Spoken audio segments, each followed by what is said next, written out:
My name's Ethan Miller, 32, born and raised in Dallas, Texas.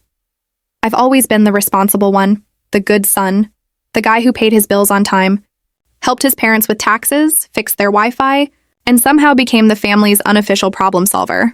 If my mom's car broke down, I was there. If Dad forgot how to upload his insurance documents, I did it for him. And if my younger sister Chloe wanted anything, a new iPhone, a handbag, a designer dress, guess who she'd call first? Me, I didn't mind at first. She was my little sister, and growing up, I'd promised I'd always look out for her. But as we got older, something changed. Chloe developed this attitude, like the world owed her a luxury lifestyle. My parents didn't help. They coddled her, calling her our little princess even at 28. Meanwhile, I was working 60-hour weeks as a financial analyst, saving every cent toward my future house and retirement. My parents never had much money, so I thought I'd help build some stability for us all. Big mistake. It all started when Chloe announced her dream vacation to Greece. A 2-week luxury trip with her fiancé, her best friends, and, of course, my parents tagging along. They made it sound like some bonding family adventure, but I wasn't going. I had deadlines, bills, and honestly zero interest in funding another one of Chloe's main character moments.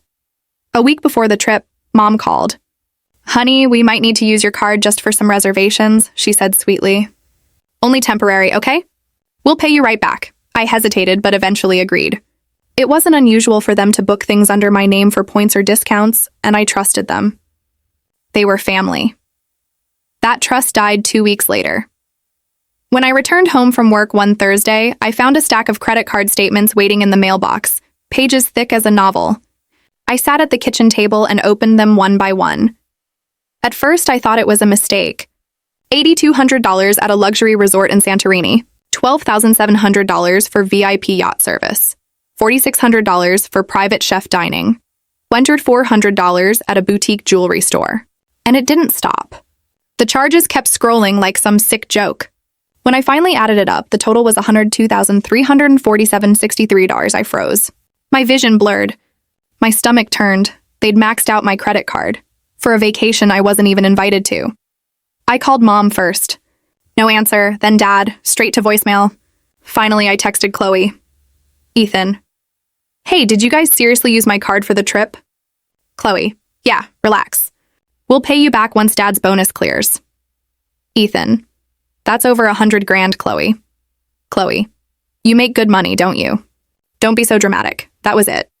Don't be so dramatic. The world spun around me. I couldn't sleep that night.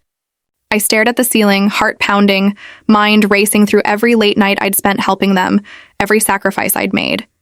And they'd used me. They got back from Greece a week later, suntanned, smiling, carrying duty-free bags like nothing happened. I was waiting in the living room when they walked in. "Welcome back," I said, voice cold. Mom looked up, surprised. "Oh, Ethan, you should have seen the view from our villa." I didn't move. "You mean the villa you booked with my card?" The room went silent. Dad cleared his throat. "Son, we were going to talk to you about that." "Talk? You drained my account." Chloe rolled her eyes. "You're acting like we stole it." "We just borrowed it." That word, borrowed, made my blood boil. Borrowing means you ask first and pay back later. "You didn't ask. You didn't even tell me." Mom's tone turned sharp. "You always act like money is everything, Ethan. Family comes first," I laughed. "Family doesn't commit financial fraud," Dad snapped. "Don't you talk to your mother like that. You're lucky we even let you live here after your divorce." That hit hard. Low blow. They always used my past against me whenever I stood up for myself. That night, something inside me broke. The line between being the good son and the fool disappeared. The next morning, while they slept, I sat in my car, hands shaking, and opened my laptop. I pulled up the property deed, the house we were living in. The house I'd bought 3 years ago in my name, so they could have a roof over their heads after Dad's business failed. It was legally mine. Every brick. Every inch. That realization changed everything. The following weeks I played along. Smiled at dinner. Nodded at Chloe's wedding plans. Acted normal. Meanwhile, I was busy behind the scenes, meeting with real estate agents, lawyers, and bankers. I had the title, the equity, the power. By early August, I had a buyer. $745,000 in cash. When I signed the final papers, my heart raced. I felt no guilt, no fear, just a strange, calm satisfaction. I scheduled the closing date for 2 days after my family's next trip.